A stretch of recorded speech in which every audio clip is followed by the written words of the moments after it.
જય માંધાતા, જય વેલનાથ.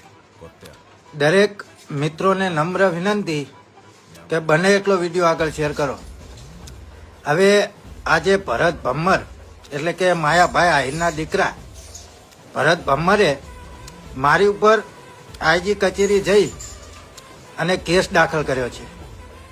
તો હું આ ભરત ભમ્મરને એટલું જ જણાવીશ કે ગઈ તારીખ 4ના રોજ અમારું કોળી સમાજનું મહાસંમેલન ભાવનગર મુકામે રાખેલું હતું, જેની અંદર દિલીપભાઈ જે નાના કુટવડાના વતની છે, જેમને જાહેર સ્ટેજ ઉપરથી કીધેલું હતું કે મારી જમીન આ લોકોએ પચાવવા માટે મારું રહેવાનું મકાન પણ આ લોકોએ પાડી દીધું પવન ચક્કી નાખવા માટે.